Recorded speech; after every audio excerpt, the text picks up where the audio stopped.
Capítulo 13. Havia profetas e mestres na igreja de Antioquia. Eram eles: Barnabé, Simeão, chamado o Negro, Lúcio, da cidade de Cirene, Manaém, companheiro de infância do governador Herodes, e Saulo.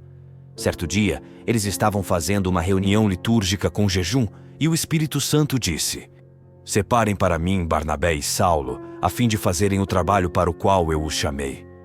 Então eles jejuaram e rezaram, depois impuseram as mãos sobre Barnabé e Saulo e se despediram deles. Enviados pelo Espírito Santo, Barnabé e Saulo desceram a Seleucia e daí navegaram para Chipre. Quando chegaram a Salamina, começaram a anunciar a palavra de Deus nas sinagogas dos judeus, tendo João como ajudante. Atravessaram toda a ilha até Pafos e aí encontraram um judeu, mago e falso profeta, que se chamava Bar-Jesus. Este se encontrava na casa do procônsul Sérgio Paulo, homem de bom critério que mandou chamar Barnabé e Saulo, pois desejava escutar a palavra de Deus.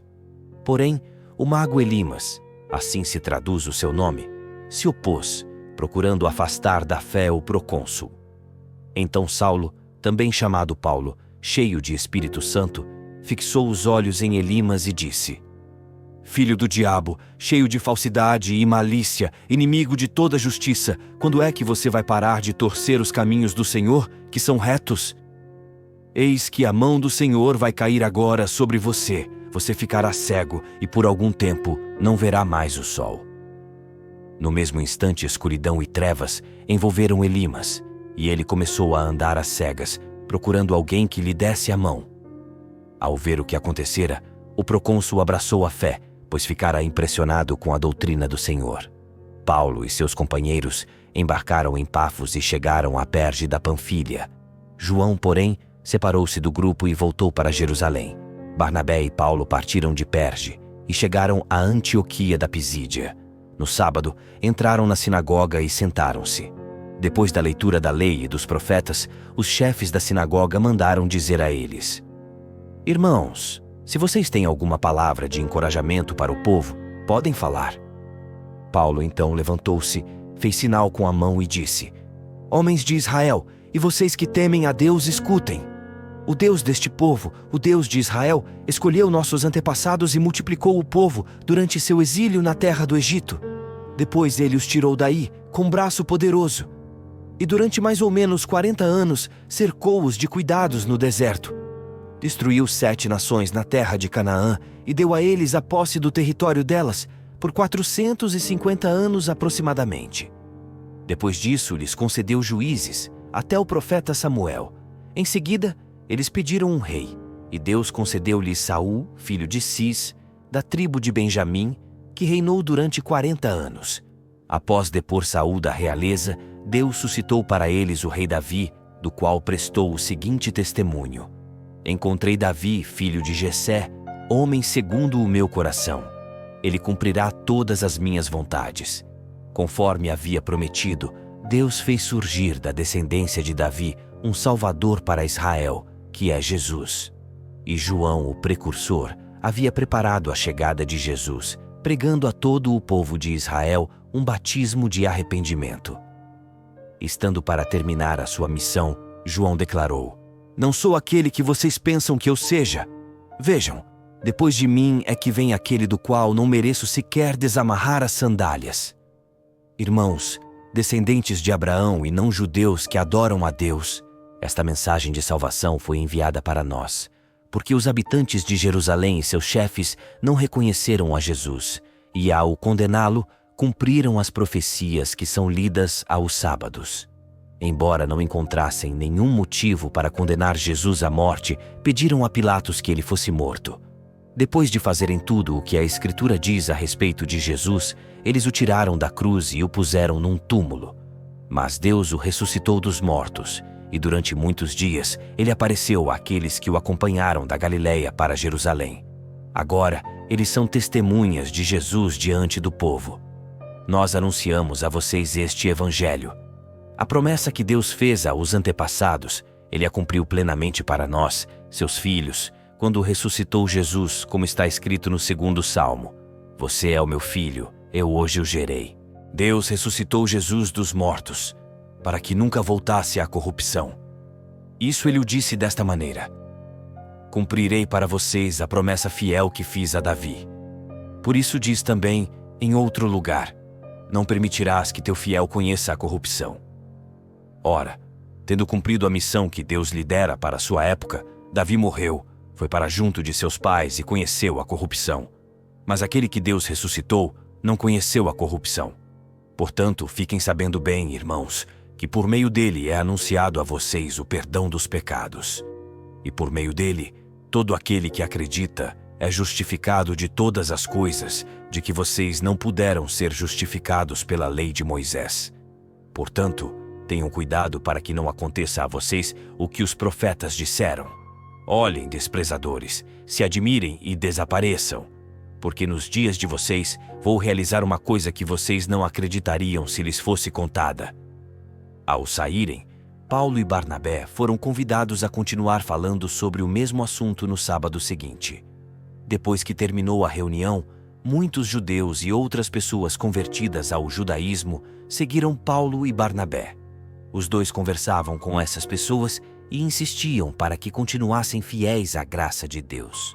No sábado seguinte, quase toda a cidade se reuniu para ouvir a palavra de Deus.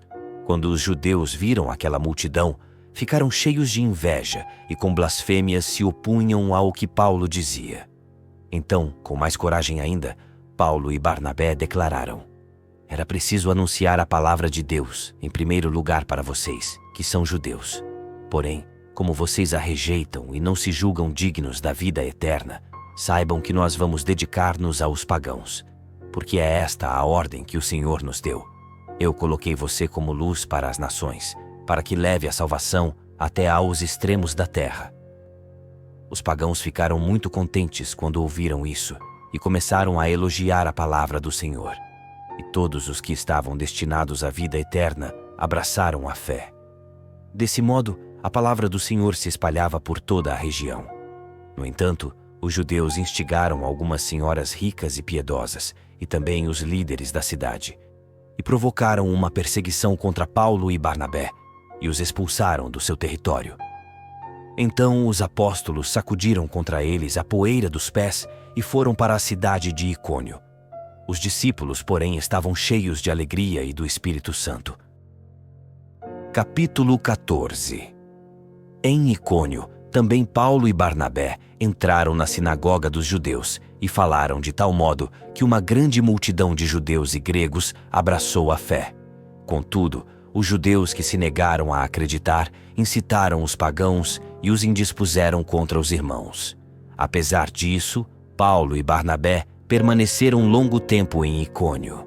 Estavam cheios de coragem no Senhor, que através deles operava sinais e prodígios e confirmava assim a pregação sobre a sua graça. A população da cidade se dividiu. Uns estavam do lado dos judeus, outros do lado dos apóstolos. Pagãos e judeus, com seus chefes à frente, estavam dispostos a ultrajá-los e apedrejá-los.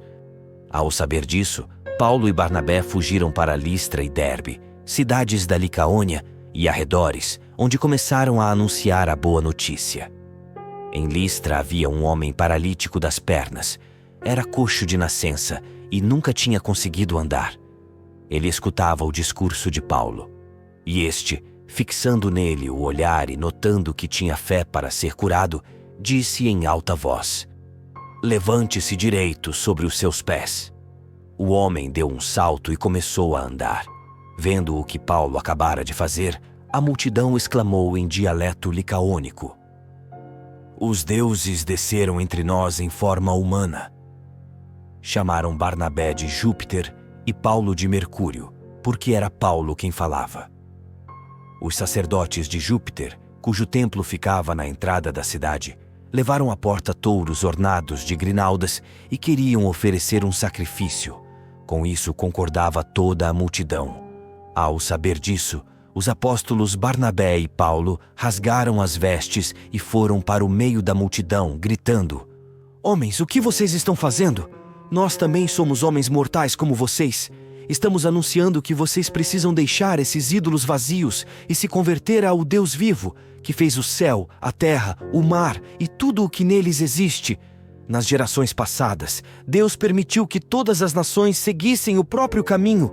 No entanto, Ele não deixou de dar testemunho de si mesmo através de seus benefícios. Do céu Ele manda chuvas e colheitas, dando alimento e alegrando o coração de vocês. E assim falando, com muito custo, conseguiram que a multidão desistisse de lhes oferecer um sacrifício. De Antioquia e Icônio chegaram judeus que convenceram as multidões. Então apedrejaram Paulo e o arrastaram para fora da cidade, pensando que ele estivesse morto. Mas, enquanto os discípulos o rodeavam, Paulo se levantou e entrou na cidade. No dia seguinte, partiu para Derbe com Barnabé. Depois de anunciar o evangelho nessa cidade e ganhar aí numerosos discípulos, Paulo e Barnabé voltaram para Listra, Icônio e Antioquia. Eles fortaleciam o ânimo dos discípulos, exortando-os a perseverarem na fé e dizendo-lhes que é preciso passar por muitas tribulações para entrar no reino de Deus. Os apóstolos designaram anciãos para cada comunidade, rezavam, jejuavam e os confiavam ao Senhor, no qual haviam acreditado. Depois, Paulo e Barnabé atravessaram a região da Pisídia e chegaram à região da Panfilha. Anunciaram a palavra em Perge e depois desceram para o porto de Atália. Daí embarcaram para Antioquia da Síria, seu ponto de partida, onde tinham sido entregues à graça de Deus para o trabalho que acabavam de realizar. Quando chegaram a Antioquia, reuniram a comunidade e contaram tudo o que Deus havia feito por meio deles. O modo como Deus tinha aberto a porta da fé para os pagãos. Capítulo 15. Chegaram alguns homens da Judéia e doutrinavam os irmãos de Antioquia, dizendo: se não forem circuncidados, como ordena a lei de Moisés, vocês não poderão salvar-se. Isso provocou alvoroço e uma discussão muito séria deles com Paulo e Barnabé. Então ficou decidido que Paulo, Barnabé e mais alguns iriam a Jerusalém para tratar dessa questão com os apóstolos e anciãos. Com o apoio e solidariedade da igreja de Antioquia, eles atravessaram a Fenícia e a Samaria. Contaram sobre a conversão dos pagãos e deram uma grande alegria a todos os irmãos. Quando chegaram a Jerusalém, foram acolhidos pela igreja, pelos apóstolos e anciãos e contaram as maravilhas que Deus tinha realizado por meio deles. Alguns daqueles que tinham pertencido ao partido dos fariseus e que haviam abraçado a fé intervieram, declarando que era preciso circuncidar os pagãos e mandar que eles observassem a lei de Moisés. Então os apóstolos e os anciãos se reuniram para tratar desse assunto. Depois de longa discussão, Pedro levantou-se e falou: irmãos, vocês sabem que, desde os primeiros dias, Deus me escolheu no meio de vocês, para que os pagãos ouvissem de minha boca a palavra da boa notícia e acreditassem.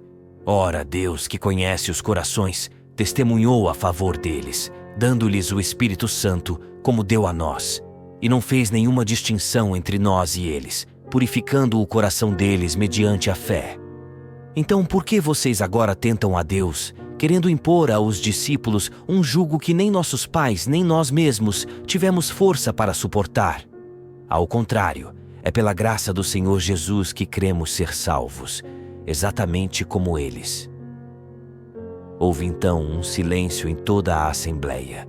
Depois disso, ouviram Barnabé e Paulo contar todos os sinais e prodígios que Deus havia realizado por meio deles entre os pagãos.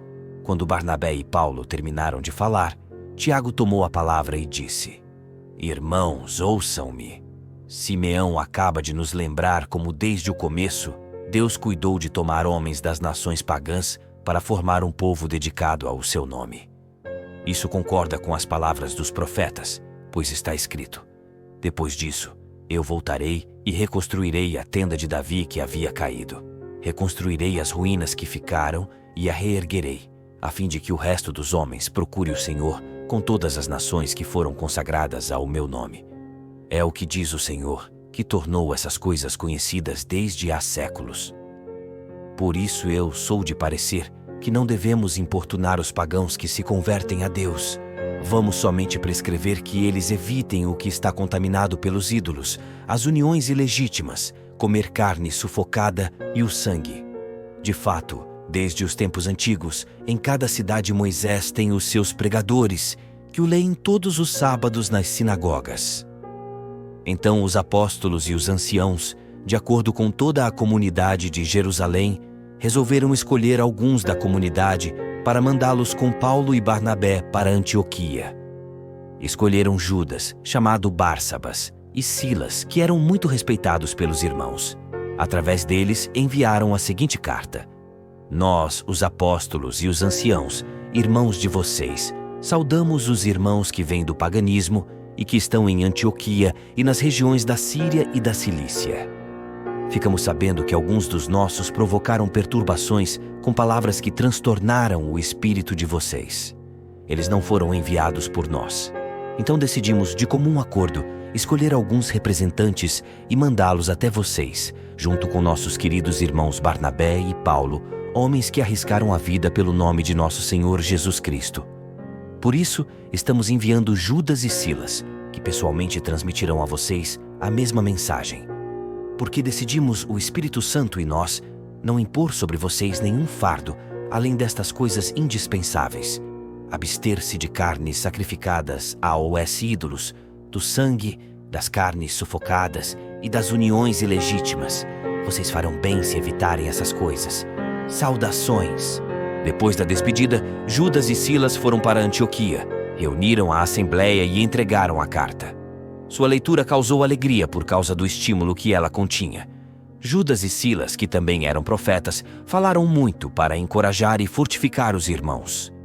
Depois de algum tempo, foram despedidos em paz pelos irmãos e voltaram para aqueles que os tinham enviado. Quanto a Paulo e Barnabé, permaneceram em Antioquia e junto com muitos outros ensinavam e anunciavam a boa notícia da palavra do Senhor. Depois de alguns dias, Paulo disse a Barnabé: Vamos voltar para fazer uma visita a todas as cidades onde anunciamos a palavra do Senhor, para ver como estão passando. Barnabé queria levar junto também João, chamado Marcos. Paulo, porém, era de opinião que não deviam levar consigo uma pessoa que se havia separado deles na Panfilha e não os acompanhara no trabalho. Houve desacordo entre eles a tal ponto que tiveram de separar-se um do outro. Barnabé levou Marcos consigo e embarcou para Chipre. Paulo, por sua vez, escolheu Silas e partiu, recomendado pelos irmãos à graça do Senhor. Atravessaram então a Síria e a Cilícia, dando nova força às igrejas. Capítulo 16. Paulo se dirigiu a Derbe e a Listra. Havia em Listra um discípulo chamado Timóteo, filho de uma judia que se tornara cristã e de pai grego. Os irmãos de Listra e Icônio davam bom testemunho de Timóteo. Paulo quis então que Timóteo partisse com ele. Tomou-o e o circuncidou por causa dos judeus que se encontravam nessas regiões, pois todos sabiam que o pai de Timóteo era grego. Percorrendo as cidades, Paulo e Timóteo transmitiam as decisões que os apóstolos e anciãos de Jerusalém haviam tomado e recomendavam que fossem observadas. As igrejas se fortaleciam na fé e a cada dia cresciam em número. Paulo e Timóteo atravessaram a Frígia e a região da Galácia, uma vez que o Espírito Santo os proibira de pregar a palavra de Deus na Ásia. Chegando perto da Mísia, eles tentaram entrar na Bitínia, mas o Espírito de Jesus os impediu. Então atravessaram a Mísia e desceram para Troade. Durante a noite, Paulo teve uma visão. Na sua frente estava de pé um macedônio que lhe suplicava: Venha à Macedônia e ajude-nos. Depois dessa visão, procuramos imediatamente partir para a Macedônia, pois estávamos convencidos de que Deus acabava de nos chamar para anunciar aí a boa notícia. Embarcamos em Troade e navegamos diretamente para a ilha de Samotrácia. No dia seguinte, ancoramos em Neápolis, de onde passamos para Filipos, que é uma das principais cidades da Macedônia e que tem direitos de colônia romana. Passamos alguns dias nessa cidade. No sábado saímos além da porta da cidade para um lugar junto ao rio, onde nos parecia haver oração. Sentamo-nos e começamos a falar com as mulheres que estavam aí reunidas. Uma delas se chamava Lídia. Era comerciante de púrpura da cidade de Tiatira. Lídia acreditava em Deus e escutava com atenção. O Senhor abrira o seu coração para que aderisse às palavras de Paulo. Após ter sido batizada, assim como toda a sua família, ela nos convidou: "Se vocês me consideram fiel ao Senhor, permaneçam em minha casa." E nos forçou a aceitar. Estávamos indo para a oração quando veio ao nosso encontro uma jovem escrava que estava possuída por um espírito de adivinhação. Fazia oráculos e obtinha muito lucro para seus patrões. Ela começou a seguir Paulo e a nós, gritando: "Esses homens são servos do Deus Altíssimo e anunciam o caminho da salvação para vocês." Isso aconteceu durante muitos dias. Por fim, não suportando mais a situação, Paulo voltou-se e disse ao espírito: "Eu lhe ordeno em nome de Jesus Cristo, saia dessa mulher." E o espírito saiu no mesmo instante. Os patrões da jovem, vendo que tinham perdido a esperança de lucros, agarraram Paulo e Silas e os arrastaram à praça principal, diante dos chefes da cidade. Apresentaram os dois aos magistrados e disseram: "Estes homens estão provocando desordem em nossa cidade. São judeus e pregam costumes que a nós, romanos, não é permitido aceitar nem seguir." A multidão se amotinou contra Paulo e Silas, e os magistrados rasgaram as vestes deles e mandaram açoitá-los com varas. Depois de os açoitar bastante, os lançaram na prisão, ordenando ao carcereiro que os guardasse com toda a segurança.